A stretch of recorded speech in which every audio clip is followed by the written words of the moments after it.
right, you want to go see Sepultura? They are on their farewell tour, North American farewell tour called Celebrating Life Through Death. They're calling it a career. WMMS and 2 Hours to Midnight, our metal show, presents Sepultura with special guest Obituary, Agnostic Front from New York City. And Claustrophobia, great band. We're playing them this Saturday night. Fellow Brazilian thrashers. All of it's going down at the world-famous Agora. A few nights from now, Tuesday, October the 8th, is when the show is going to happen. Last time for Sepultura in Cleveland, Ohio. You can be there, be caller 10, and this pair of tickets is yours. Good luck. 216-578-1007 or 800-348-1007. Let's not pretend any of this makes sense. I don't understand any of this. It's the Alan Cox Show On the Buzzard. WMMS. In Springfield, they're eating the dogs. They're eating the cats. They're eating the pets of the people that live there. They're eating the dogs. They're eating the cats. They're eating the pets of the people that live there. They're eating the dogs.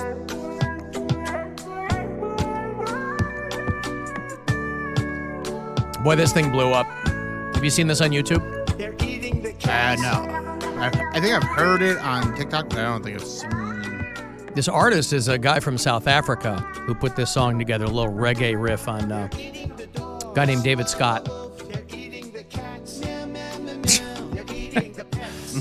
He got about 9 million views in about a week, and he is donating all the streaming revenue to the Clark County ASPCA right there in Springfield, Ohio. So that thing really, really blew up. A little taste of it there. He said that he does a lot of feel-good songs, traditionally about pets and children, because he said those are two things that tend to unite people. But obviously the Trump thing, because that's raw meat for a lot of people, blew right up. People of Springfield, please don't eat my cat. I kind of removed the singing part of him because I like the music part more. But David Scott, he goes by the Kiffness, which that's probably some South African slang or something like that. I don't know. But he tours, and he premiered the song at one of his concerts in Paris. Imagine you go see this guy. Like, I've never heard of this guy before. But you're somebody in France who has heard of this guy and is a big fan, and you go see him.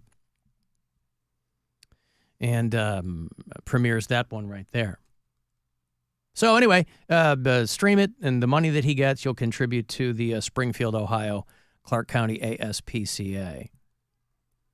Maybe it'll be on jukeboxes or something. I was reading a thing about a guy who got these people that get killed because somebody else didn't like their pick on the jukebox. Have you ever stood in front of a jukebox? Because now you don't have to stand there feeding, bills into it. You can do it on an app. Have you ever stood in a crowded bar and you're getting ready to take control of the jukebox? Because now you can just... You just go on the app now. You go on the app, but also you can do play next. Mm-hmm. Used to be you had to wait. Yeah. Yeah, they go in the order in which they're in. Now you pay them a couple extra tokens or whatever, and plays next. Or it's supposed to. That's burned me on more than a few occasions. Well, somebody else did a play next before you. Mm-hmm. Mm-hmm. So there's a lot of overlap, obviously, but you have to stand there and you go, okay, I'm going to play something I want to hear, but I'm not trying to troll people with a jukebox either. That is one thing. I want to get people going. I want people to jam into it. But also, I always think of it in like venue-appropriate terms. Mm-hmm. Something that's going to, you look at the people who are there and want them to have some fun. Yeah. I'm not a prank guy in general. I find it mildly annoying, and there are people way better at it than I am. But I don't like the jukebox trolling, where like you're not even in the establishment, mm-hmm. and we've all probably seen videos to this effect, but you're nearby, and you'll get on the. I mean, theoretically it's funny, but it would piss me off if I were there and somebody's playing a song over and over and over again, and they're not even there. They just go on the thing and play, they're playing Hot Nuts over and over and over again, right? And you're sitting there and you go, oh, this is kind of funny. And then you hear it. It's like that Mulaney bit where they were at the the Salt and Pepper Diner in Chicago, and they were playing Tom Jones over and over and over again. Well, some people get really, really pissed off at this kind of stuff. And there were a couple of dudes at a Mexican restaurant in Fort Lauderdale. I don't think that they were friends, but they became enemies very, very quickly. And the one guy just shot and killed the other guy right there in front of the jukebox because he didn't like the song. Fort Lauderdale.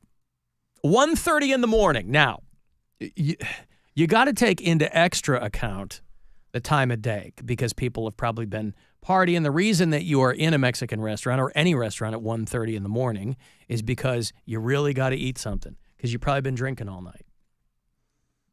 Now, I'm wildly speculating there. I don't know. But this argument began in the restaurant at 1:30 a.m. in Fort Lauderdale.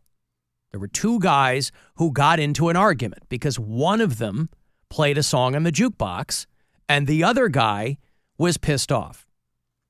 He said, "You're not a real Mexican," two Latino guys. He goes, "You're not a real Mexican if you play that effing song." These are witnesses recounting what happened. "You're not a real Mexican." The other thing makes me mad. They never tell you the song. I always want to know the song. They could be saving people's lives if they tell people the song. Right. I don't know why they think that's the pertinent information to not put in there. Hey, FYI, there's a guy out there who's strapped, and witnesses were like, the guy got pissed off and immediately pulled his gun out. And the other guy fired back, so they're just popping off at each other. But the one guy died there at the jukebox. No word as to whether or not they propped him up. Right, Mary? So one guy's chasing the other guy around the restaurant, and they're shooting at each other, and the one guy ends up dead. But for them to leave out the song is it's journalistic malpractice, if you ask me. Argument occurred inside the restaurant about the music that was coming from the jukebox.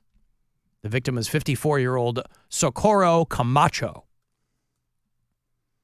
And they don't have the shooter. They're going through security footage because the guy split. So they're trying to find this guy. But when you are, again, I operate as though everybody is armed now.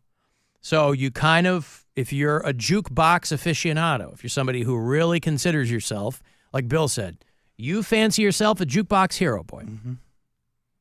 You got to make sure. Someone should write a song called Jukebox Hero. That's pretty good. Yeah. What would it be about?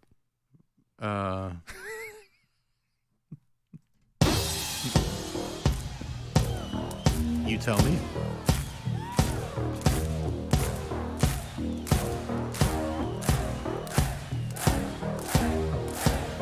Well, the live versions, they always milk it before they get into it. They know what they got. You know? I know, they do. 1983.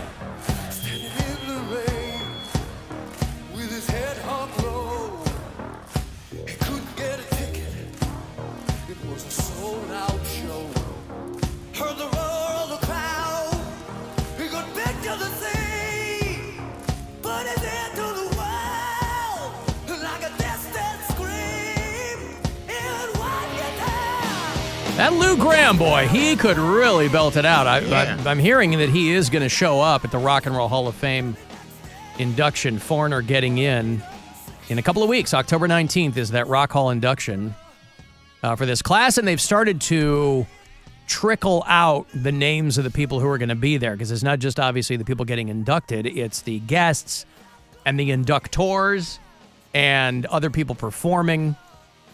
It's going to stream live on Disney Plus. They do it. It's in Cleveland, obviously, this year. So it's over at the Romo Fijo. It was at Public Hall for many years. First couple of years I went was at Public Hall, and it's here every 3 years. And last time I was here, it was at Romo Fijo, obviously, when they moved it. Because it's a big, big production over there.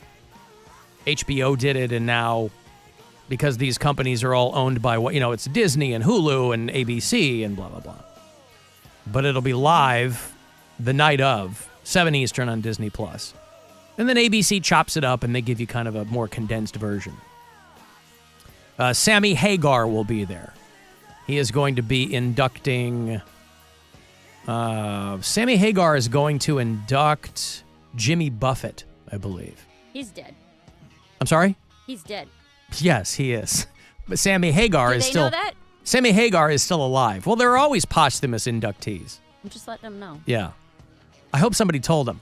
That's what I'm saying. I don't know if they did. Dua Lipa and Dr. Dre and Slash and Kenny Chestnut. Is that a guy? Is this a misprint? He's the best. Kenny Chesney. Maybe he'll put shoes on for the night. Julia Roberts will induct the Dave Matthews Band.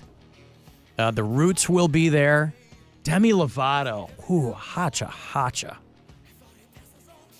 James Taylor will be there, and Jelly Roll, and Keith Urban. You know Keith Urban. He recently blew up at the iHeartRadio Music Festival. I do not like Keith Urban. I know you don't. Arnar. He sounds like when he sings, but his songs are bad. Oh, I've never heard one. They're not good. At least if I heard it, I didn't know it was him. You probably have. Does he But ever have then- Nicole? Does he ever have his wife Nicole Kidman on any of the tracks? Because she's a singer too. I don't think so. She has sung the theme song for a couple of her miniseries. Nicole Kidman now is firmly in the cinematic universe of older lady bangs younger dude. Those are all her movies now. And miniseries Let's that she go. has. She looks good. I mean, Yeah. I know she's not all worked on. I think Nicole Kidman looks good. Like if she walked up and was like, "Yes," you say yes. So Cher will get in. I think Dua Lipa is inducting Cher. Sammy Hagar will be there, and Roger Daltrey and Slash. All these performers. Very exciting. Mary J. Blige is getting inducted. And Peter Frampton and Kool and the Gang and Dionne Warwick. So I don't know that they do. I think it's been a number of years since they've done the old all-star jam at the end. But those were fun while they lasted. So Foreigner will be getting in there on the 19th. I don't know who's inducting them. But anyway, there's your jukebox hero from Foreigner, 1983. Congratulations, by the way, to the Cleveland Zoo. Did you know we had a zoo? Yeah. No. I did. Where is it? Been there a lot of In the times. metro parks? Which part? The zoo Zoo part? Oh, no, then I don't know. This way to the zoo. It is that they have planted what will be the first mini forest in a zoo in America. How can this be? How can nobody before now ever thought, hey, we should plant a little forest in the zoo on the grounds? But isn't there already kind of a forest there? Well, that's what I'm saying. But I mean, Like, listen, what? there's an organization called Rooted in Trees, and they're a conservationist organization, and they have planted what will be a mini forest in the zoo. And they're trying to restore and preserve the tree canopy in this part of Ohio. And it will be the first one in a zoo in the United States. So once again, don't sleep on that Cleveland Zoo. We just this second found out that we have one. And even though I've been there many times, I didn't realize we had one. You didn't know that. I didn't know that's where I was. Yeah. I go, well, don't most. There's a lot of animals here. I didn't know what was going on. This gift shop has a lot of animals. Some of them are stuffed, and some of them seem alive and ambulatory. The Student Conservation Association and 30 8th grade students from Cleveland's Urban Community School attended the ceremony to plant these to support the biodiversity. They planted 800 native trees and shrubs in the space the size of a tennis court. And this is the first zoo in the United States. So I think not only, I guess, is it cool that it's here, but it is, hopefully this can serve as inspiration for other zoos around the country. You know, zoos need all the help they can get because their popularity is almost solely contingent on having a superstar animal. If you don't have a superstar animal, you got to have the first of something, or you got to have the there's zoos around this country that when you go there, you're like, what is happening here? Yeah. If you ever go to the Seattle Zoo, you go, what is happening here? But the Cleveland Zoo, Cincinnati, they got that famous hippo. They got that baby hippo. Mudang? No. No, not Moo Dang. He played for the Bulls.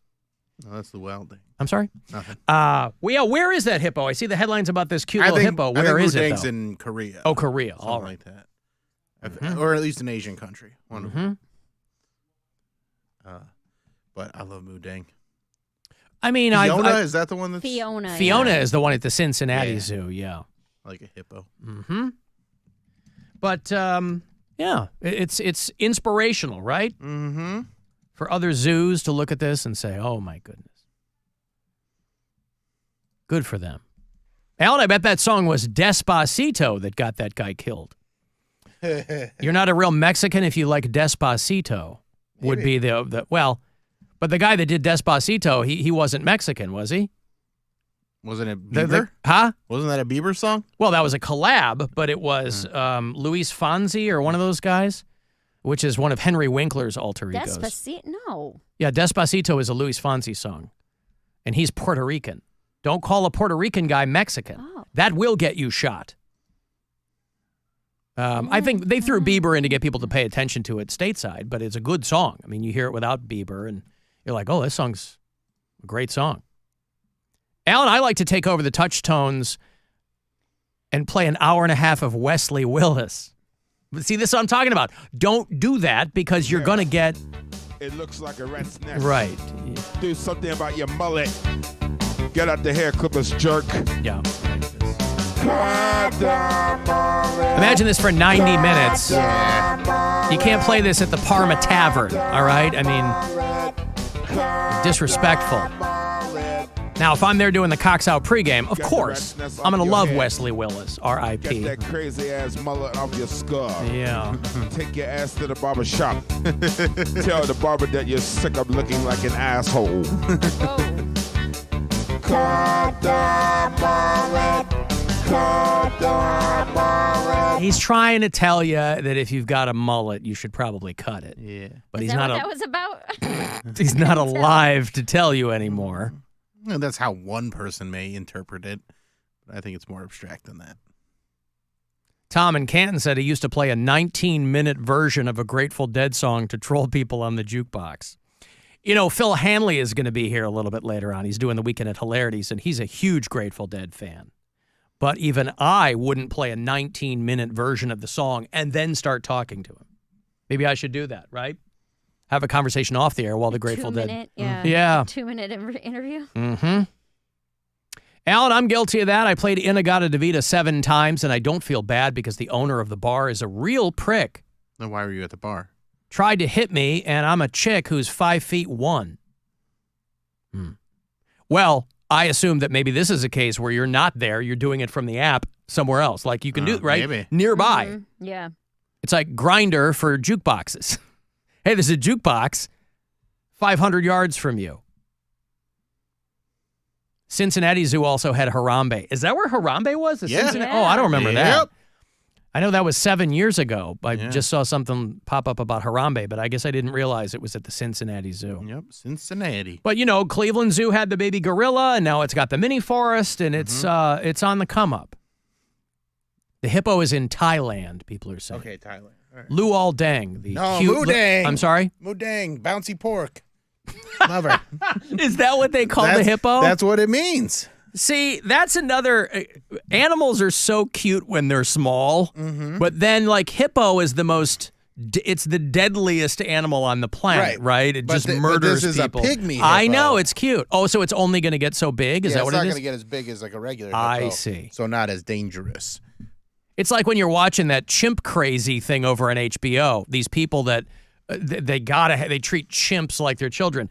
They're super cute when they're little, and then they grow into giant, potentially murderous animals. They're just really strong, and you know, you set them off. So, all right. Well, if this hippo is going to top out at a couple of feet, I guess can't really do too much damage.